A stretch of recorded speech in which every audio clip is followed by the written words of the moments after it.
busnya harus yang terbaru. Ada sedikit saja yang mereka curang, misalnya memberikan kita tahun 2024 sampai kami punya tim handling di sana mengecek sampai ke mesinnya.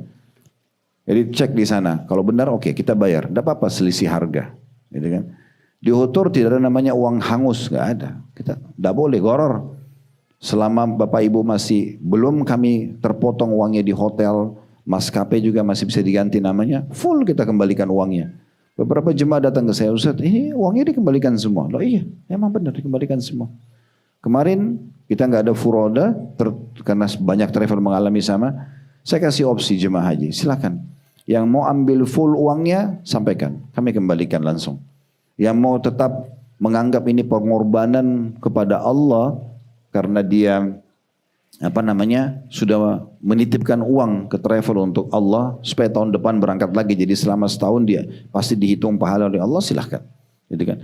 Yang mau ganti ke paket umroh, dalam 1 tahun dia mau umroh sama keluarganya, depositnya dia mau pakai, silahkan. Jadi kita mudahkan semua. Jadi memang kadang-kadang kita tidak tahu, tujuan kami sebenarnya bukan supaya dapat keuntungan banyak, ya. Yang margin yang kita tentukan antara 8 sampai 10%. Jadi kalau Bapak Ibu bayar misalnya $3.000, itu $300 untuk Uhud Tour dengan semua pelayanan yang harus kita berikan selama 9 hari. Tapi memang orang yang tahu, yang sudah berangkat dan bisa menilai, bisa memahami masalah itu. Karena bagi saya, kenapa enggak yang terbaik sih? Toh juga kita lagi ibadah nyaman.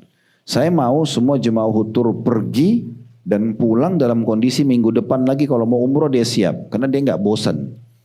Dia enggak jenuh, hotelnya dekat, fasilitasnya enak. Ada jemaah kami, setiap bulan saya berangkat, baru bulan lalu ikut, bulan depannya ikut lagi. Ada yang ikut umrah Ramadan, ada yang ikut lagi haji. Ada yang ikut baru umrah umrah setelahnya ada plus Turki ikut, ada plus Aqsa ikut. Karena mereka merasa, nyaman-nyaman saja. Gak capek kok, karena memang semuanya oke-oke saja. Contohnya, kenapa kita gak berikan yang terbaik buat diri kita, apalagi kita korbankan di jalan Allah subhanahu wa ta'ala, gitu ya. Allah berfirman dalam surah Al-Baqarah ayat 168, kembali ke masalah makanan tadi. Ya ayuhan nasu kulu mimma fil ardi halalan tayyiba wa la tattabi'u khutuwatis syaitan innahu lakum aduwwum mubin. Hai manusia, makanlah dan minumlah dari apa yang keluar dari muka bumi atau yang ada di bumi, ya.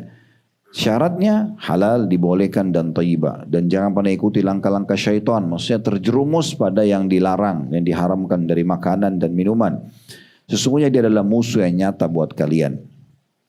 Kemudian dalam ayat yang lain, dalam surah Al-Maidah ayat 88 surah nomor 5, wa kulu mimma razaqakumullahu halalan thayyiban wattaqullaha alladzi antum bihi mu'minun.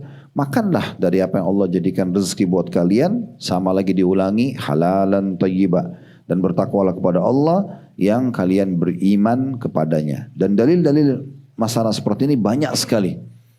Terulang halalan thayyiban gitu ya. Begitu juga kita tahu tentang masalah tadi, contoh ke masjid, kita berpakaian misalnya. Islam memerintahkan teman-teman kita pakai pakaian yang terbaik, ya, berpenampilan yang baik. Jangan pernah ada celah di mana orang bisa menilai kita negatif. Enggak boleh kita biarkan. Sudahlah saya pakai baju begini, terserah orang mau nilai saya buruk atau tidak. Jangan.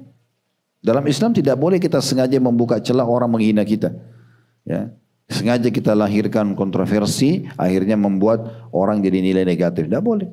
Berpenampilan yang baik sekalian, ya kan? Karena Allah berfirman tentang masalah berpakaian terbaik, ya, bersih rapi, itu seperti dalam surah Al-A'raf surah nomor 7 ayat 31, ya bani adam khudhu zinatakum 'inda kulli masjidin wa kulu washrabu wa la tusrifu innahu la yuhibbul musrifin. Hai anak Adam, ambillah dan gunakanlah perhiasan terbaikmu setiap kali mau ke masjid.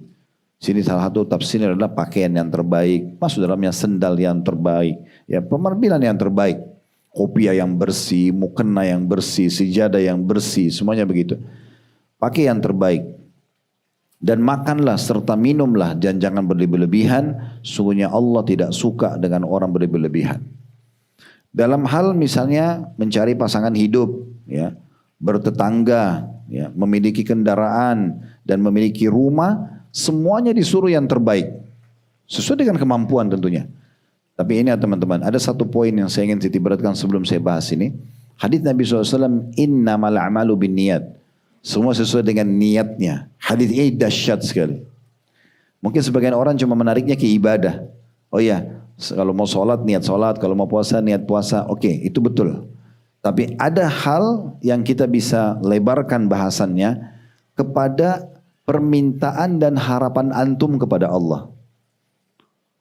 Kita kan sama-sama punya waktu 24 jam. Kita sama-sama punya fasilitas 2 mata. Kita sama-sama punya fasilitas yang sama, 2 tangan, 2 kaki. Kita tidak bicara kalau ada orang Allah uji dengan cacat misalnya. Tapi contoh semuanya sempurna. Kenapa yang satu bisa lebih, yang satu tidak? Sebenarnya kalau saya melihat ada kolerasi juga dengan hadits ini. Ada orang misalnya, dia dikasih sesuatu oleh Allah, dia bilang ya sudahlah cukup seperti ini. Padahal sebenarnya Allah membolehkan dia untuk menambah. Sudah dilarang oleh Allah Subhanahu Wa Taala. Kita boleh tamak terhadap rahmat Allah. Boleh nggak Ustaz? Saya udah kaya sekarang saya minta lebih kaya. Kenapa nggak boleh? Boleh nggak Ustaz? Saya sudah pintar, saya sudah tambah. Saya minta Allah berkahi supaya ini selalu terjaga. Boleh.